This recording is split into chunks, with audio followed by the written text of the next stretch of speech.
Olá, meu nome é Gabriel Pereira de Souza, sou aluno do campus Urutaí, curso de Agronomia, estou no terceiro período. Venho apresentar esse artigo, Alternativas à tufa como portador para inoculantes derrisórios, formulações sólidas e líquidas. Introdução. A tufa é o principal substrato utilizado nas aplicações agrícolas, mas sua extração muitas das vezes são proibida. Dessa forma, estão investigando substratos alternativos para a produção de inoculantes, mas estes devem ter alta multiplicação de rizóbios e sobrevivência durante o seu armazenamento. Então, este material deve ser apropriado para o transporte de micro-organismos e deve oferecer propriedades especiais, como alta capacidade de retenção de água, uniformidade física e pH neutro.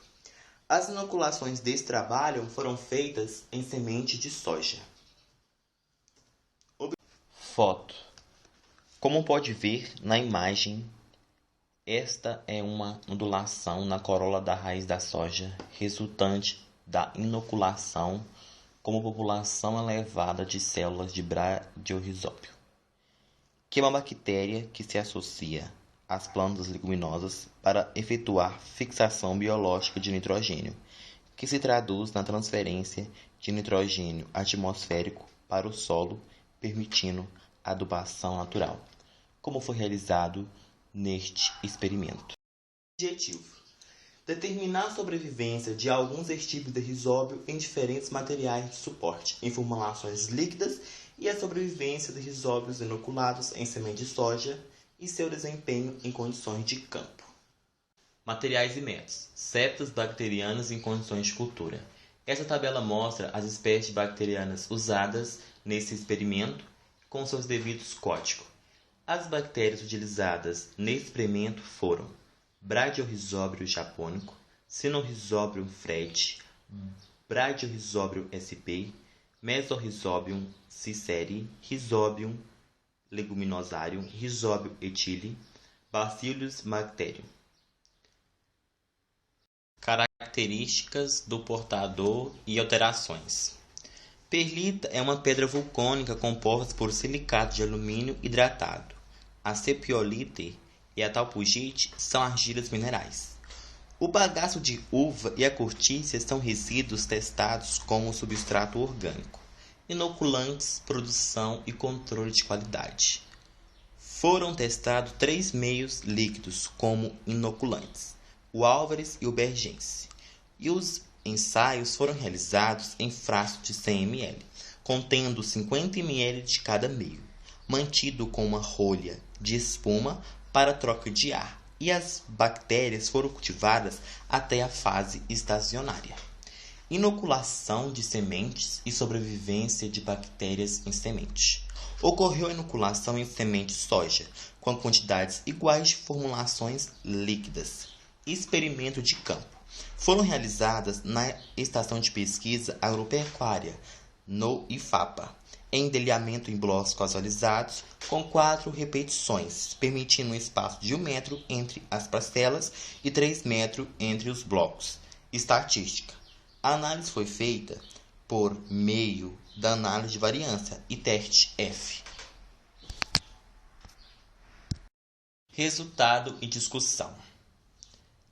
Bom, essa figura 1, ela mostra a sobrevivência da SMH12 e a USDA 110 em diferentes substratos. Podemos analisar nitidamente que o substrato cortícia foi eficaz como a tufa na manutenção de elevadas populações de rizóbios, sendo representada no gráfico pelo triângulo, sendo a população inicial de 10 a 10ª bactéria por grama, que manteve inalterado dos 90 dias aos 120 dias de incubação, mas no período final mantiveram 10 a 9 bactérias por grama.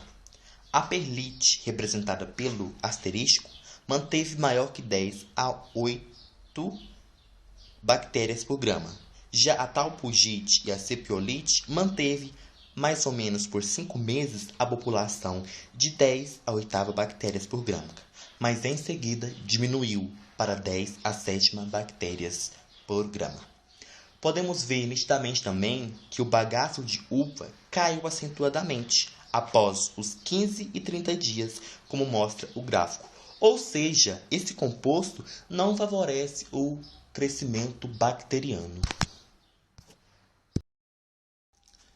Figura 2. Este gráfico mostra a sobrevivência da Sinorhizobium e Bradyrhizobium em meio líquido com manitol e glicerol, armazenado a 25 graus Celsius.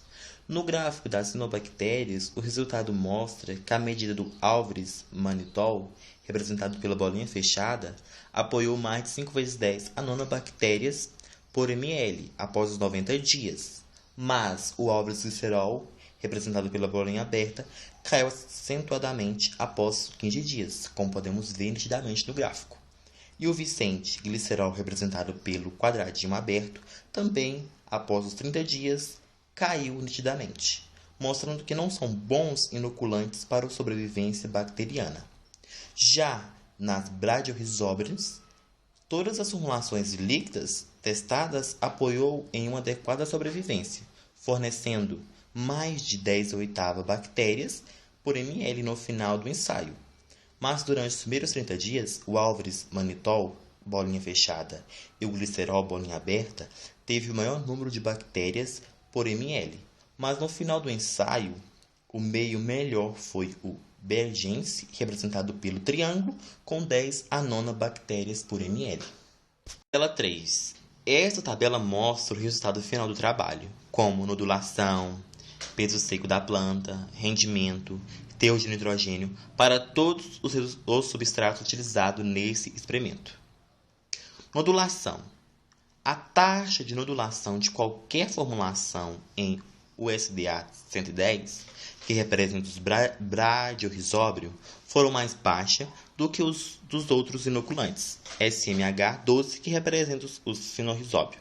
Em relação à testemunha, como podemos observar na tabela, que é representada pelo quadrado vermelho, sendo que, em relação à testemunha, as formulações líquidas tiveram um número menor de nódulos do que as inoculantes sólidos, como pode ser observado pelo quadrante rosa e o retângulo roxo.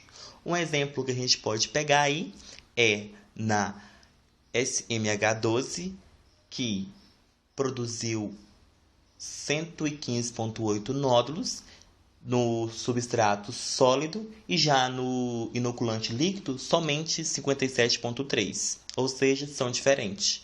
E para o USDA 110, um exemplo aí podemos pegar também, que produziu no substrato sólido 82 e já no líquido 40,1. Outro parâmetro analisado foi o rendimento de semente e o teor de nitrogênio, utilizando diferentes inoculantes. Não foram significativamente diferentes entre os substratos testados, como podemos observar na imagem através do quadrado amarelo, mas, portanto, foi significativamente maior do que os obtidos no tratamento não inoculado e não fertilizado, como mostra os quadrados verde. A soja inoculada em biofertilizantes líquidos de SMH12, representada pelo quadradinho vermelho, produziu um rendimento de semente menor do que o alcançado com inoculante sólido, que é representado pelo retângulo verde. Mas, embora essa redução não foi significante para o teste F, como vocês podem ver, eles na tabela estão iguais. Conclusão. Após a execução deste experimento, tanto em laboratório quanto em campo, os autores deste chegou à seguinte conclusão. Portanto, dos 6 compostos testados, os melhores foram a cortiça e a perlita, que deram resultados tão bons quanto a tufa, em termos de crescimento bacteriano e sobrevivência. E a formulação líquida adequada para o crescimento e sobrevivência dos rizóbios é o Bergense, manitol e glicerol. Literatura citada. Os autores utilizaram essas literaturas para basear e escrever o seu artigo e fazer suas devidas citações. Obrigado pela atenção de todos.